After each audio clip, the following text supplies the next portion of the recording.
The sun was dropping low over a dusty Texas ranch in the summer of 1949, throwing long shadows across the cracked earth. A young Hollywood actor, a man still known only for cheap, forgettable B-movie westerns, stepped out of his car and adjusted his hat, trying to look like he belonged there. He didn't know it yet, but the next 20 minutes were about to change the entire course of his career. Standing near a corral, a weathered figure in a faded law enforcement duster leaned against a fence post, one hand resting on his belt, watching the actor with an expression that gave away nothing. This was Frank Hamer, a name that once made outlaws think twice before crossing into Texas. What Hardin said to the young actor that evening was never written into any screenplay, but if you've ever watched a classic Western and felt a chill run down your spine when the hero simply stood still and said nothing at all, you've heard it. Before we get into it, drop a comment and let me know where you're watching this from. I always love seeing that. And if you haven't hit subscribe yet, go ahead and do that now, because we bring you stories just like this one every week. All right, let's get back to that ranch in 1949. The ranch sat about 40 miles outside a small Texas town, the kind of place where the silence felt older than the buildings. Golden hour light stretched across the fields, catching the dust kicked up by cattle in the distance. John Frank stepped out of the studio car feeling more nervous than he wanted to admit. He was 29 years old, tall, broad-shouldered, with the kind of jaw that photographed well. But so far, that was about all he had going for him. His career consisted of a string of low-budget westerns that critics barely bothered to review, and directors had started to talk about him in the same tired phrase: talented but soft, too polished, too aware of the camera. His studio, desperate to fix the problem before his contract ran out, had arranged this meeting as something of a last resort. A few days on a real Texas ranch with a real lawman, someone who had spent his life doing the things Frank had only ever pretended to do on a soundstage. That lawman was waiting for him by the corral. Frank Hamer was somewhere past 60, though his frame still carried the coiled readiness of a much younger man. He'd spent nearly 4 decades enforcing the law across some of the most dangerous stretches of the state, and though he'd been retired for a few years now, people still lowered their voices when they said his name. He didn't smile when the car pulled up. He didn't wave. He simply watched, arms crossed, sizing up the actor the way he might once have sized up a man he was about to arrest. Frank walked up with the same loose, confident swagger he used in every one of his films. Chin slightly raised, thumbs hooked into his belt, a half smile he'd practiced in mirrors more times than he could count. "Ranger Hardin," he said, extending a hand. "Heard a lot about you. Real honor." Hardin looked at the hand for a moment before shaking it, his grip firm and brief. "Heard a bit about you too," he said flatly. "Studio says you play cowboys." "That's right." "You ever ride a horse before they put a camera on you?" The question landed harder than Frank expected. He laughed it off, but the laugh came out thin. "I've ridden plenty." Hardin didn't respond right away.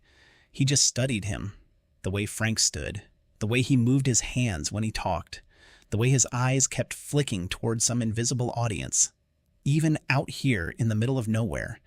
"You're standing like a man who wants people to think he's tough," Hardin finally said. "That's not the same thing as being tough." The words hit harder than any direction Frank had gotten from a studio executive. He opened his mouth to respond, but nothing came out. For the first time in a long while, he didn't know what to say.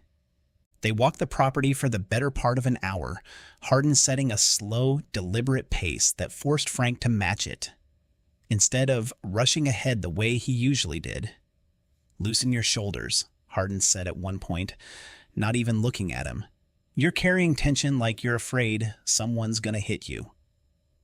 Frank tried to adjust, self-conscious now in a way the cameras never made him feel. "Stop thinking about how you look," Hardin added. "Start thinking about where you're going and why. The rest takes care of itself." As they walked, Hardin began talking. Not in the performative way Frank was used to hearing lawmen talk in movies, but plainly, almost reluctantly, Like the memories cost him something to bring up. He described a night early in his career when he'd faced down a man twice his size in a barroom, a man everyone expected him to shoot. "I didn't say a word," Hardin said. "Didn't need to. I just stood there, still as a fence post, and let him figure out on his own that I wasn't moving." "He backed down before I ever had to draw," Frank frowned. "That's it? You just stood there?" "That's the whole trick," Hardin said. "Loud men are usually scared men. Real confidence doesn't announce itself. It just holds its ground." He stopped walking and turned to face Frank directly. "You want to look tough on camera? Stop performing tough. Find still. Find quiet. Let the silence do the work." Then he demonstrated it.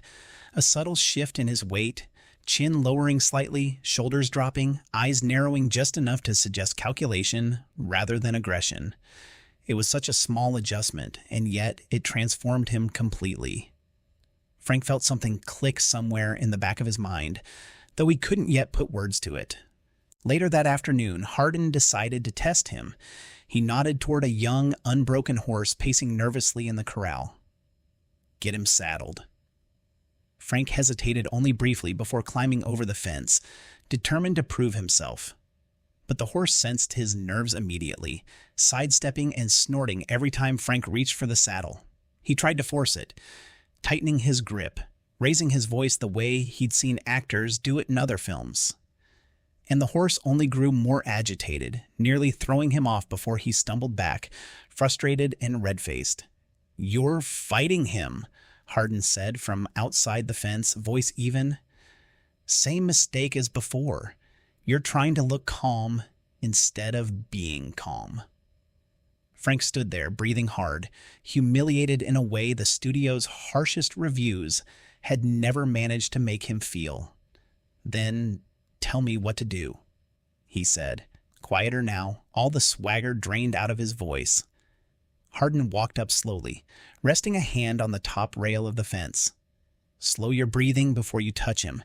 Let your hands hang loose. Don't ask for his trust. Earn it by not needing it." Then he added the line that Frank would carry with him for the rest of his life. "A man who needs to prove he's not afraid is already losing. The ones who really aren't afraid never have to prove a thing." Frank turned back to the horse, forced his shoulders down, slowed his breath the way Hardin instructed, and reached out again, this time without urgency, without performance. The horse hesitated, then finally allowed him close enough to set the saddle. By the time Frank's car came to take him back into town, the sun had dropped below the horizon, painting the sky in deep orange and violet. Hardin walked him to the vehicle, saying little, the way he'd said little all day.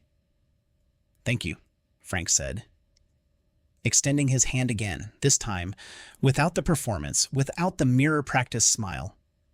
Hardin shook it, his grip the same as before, but something in his eyes had shifted slightly, some flicker of quiet approval he didn't bother to put into words. "Go make your pictures," Hardin said. "Just remember what quiet looks like." Frank nodded, climbing into the car, and as it pulled away down the dirt road, he glanced back once to see Hardin still standing there, arms crossed, watching until the car disappeared into the dust. He didn't know it yet, but that sentence, that single piece of advice about performing tough versus being tough, was about to become the foundation of everything his career would soon become. Within a few short years, John Frank was no longer a forgettable name buried in movie credits. He became one of the defining faces of the American Western, a man whose walk alone could silence a room, whose stillness on screen carried more weight than any raised voice ever could. Critics who once called him too soft began writing about his quiet intensity and his commanding presence, never knowing that both had been born on a dusty Texas ranch under the instruction of a retired lawman who never once raised his voice to teach the lesson. Every slow, deliberate stride Frank took across the screen for the rest of his career, every moment he let silence speak louder than dialogue. It all traced back to one evening, one horse, and one sentence. A man who needs to prove he's not afraid is already losing. If you enjoyed this story, hit like, and I'll see you in the next one.